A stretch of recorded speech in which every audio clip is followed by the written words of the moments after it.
Hello বন্ধুরা, good morning. তোমরা সকলে কেমন আছো? আশা করছি খুব ভালোই আছো। আমিও কিন্তু খুব ভালো আছি। তো চলে এলাম তোমাদের সকলের সামনে আবার একটা নতুন ভিডিও নিয়ে। তো আমার চ্যানেলে যারা নতুন আছো তোমরা প্লিজ আমার চ্যানেলটাকে সাবস্ক্রাইব করে আমার পাশে থেকো, সঙ্গে থেকো এবং আমাকে অনেক অনেক সাপোর্ট করো। আর যারা আমার ভিডিওটা প্রায় প্রতিদিন দেখো, তো তোমাদেরকে অনেক অনেক অসংখ্য ধন্যবাদ। তো চলো বেশি বকবো না করে ভিডিওটা শুরু করে দিই।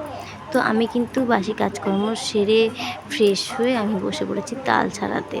আমার ননদ কালকে তাল নিয়ে এসেছিলো, তো আমারও ইচ্ছা করছিল তাল ছাড়াতে। আমার ননদ ছাড়াচ্ছিল, তো আমার ইচ্ছা করছে তাল ছাড়াতে। তো আমি বললাম দাও আমি ছাড়াচ্ছি। তো ভেবেছিলাম তালটা শক্ত হবে, কিন্তু তালটা কিন্তু নরমই ছিল। তো দেখো এই যে তাল শ্বাস।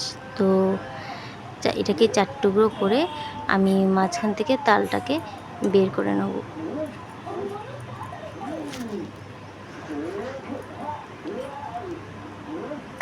তো আমি কিন্তু কোনো দিন ছাড়াইনি তাল শাঁস। বাজার থেকে তাল শাঁস কিনে নিয়ে আসা হয়েছিল, সেই তাল শাঁসই খেয়েছি।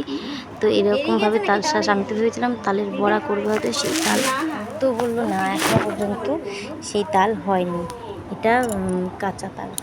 তো যাই হোক, তালটাকে আমি মাঝখান থেকে চামচ দিয়ে বের করে নিচ্ছি। আমার তো বেশ ভালোই লাগছে, নতুন এক্সপিরিয়েন্স। কোনো দিন আমি কিন্তু এই কাজটা করিনি, তো আজকে কিন্তু আমার খুবই ভালো লাগছে। নতুন নতুন কাজকর্ম করতে বেশি সবারই ভালো লাগে আর কি। তো আমারও খুব ভালো লাগে। তালটা ছাড়াচ্ছি আর কি, সত্যি খুব ভালো লাগছে। আগে যখন নারকেল কুড়াতে পারতাম না, কোনো দিনই বাপের বাড়িতে থাকতে তো কোনো দিনই নারকেল কুড়াইনি। তো শ্বশুরবাড়ি আসার পর থেকেই নারকেল কুড়ানো শুরু করেছি আমি। কোনো দিন পারতাম না, খুবই ভালো লাগতো। যেহেতু গাছ আছে, নারকেল গাছ, তো কি বলবো, প্রায় নারকেল যখনই পাড়া হতো তখন নারকেল কুড়াও আমার কিন্তু একদমই ভালো লাগতো না। ওটা বছরে একবার খুবই ভালো লাগে, লক্ষ্মী পুজো যখন হয় বা কোনো রকম পুজোতে, তখন ভালো লাগে নারকেল ছাড়াতে। কিন্তু যেহেতু গাছ আছে, মাঝে মধ্যে পাড়া হয় আর ইচ্ছা করে না আমার কুড়াতে। তো আজকে সেই রকমই একটা ব্যাপার। তাল তো একদম প্রথম ফার্স্ট আমার এক্সপিরিয়েন্স, খুবই ভালো লাগছে এরকমভাবে তালগুলো বার করতে। আমার ছেলে তো কতক্ষণে খাবে করছিল, কিন্তু ওকে দেওয়া হয়নি, কারণ হাত মুখ ধোয়নি বলে ওকে দেওয়া হয়নি। সবাই ঘুম থেকে উঠেছে।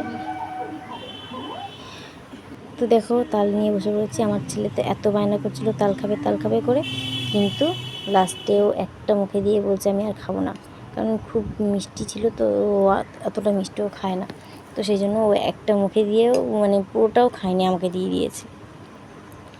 তো নতুন সিজনে নতুন তাল খেতে খুবই ভালো লাগছে। তো তোমরা কারা কারা খেয়েছো আমাকে কিন্তু কমেন্টে জানিও। আর আজকের ভিডিওটা তোমাদের কেমন লাগলো তোমরা প্লিজ কমেন্টে জানিও। আর যদি ভালো লেগে থাকে লাইক কমেন্ট করে দিও, আর সাবস্ক্রাইব করতে কিন্তু ভুলো না। তো আজকের ভিডিওটা আমি এখানে শেষ করছি। নেক্সট ভিডিওতে আবার তোমাদের সঙ্গে দেখা হবে। তো প্রায় দিন আমি ব্লগ ভিডিও নিয়ে আসি, না রান্নার ভিডিও নিয়ে আসি, তো ভাবলাম আজকে একটু নতুন কিছু নিয়ে আসি। তো সেই জন্যই আমি তোমাদের সামনে এই ভিডিওটা নিয়ে আসলাম। তোমাদের কেমন লাগলো তোমরা কিন্তু কমেন্টে জানিও। তো আজকে থাকলাম।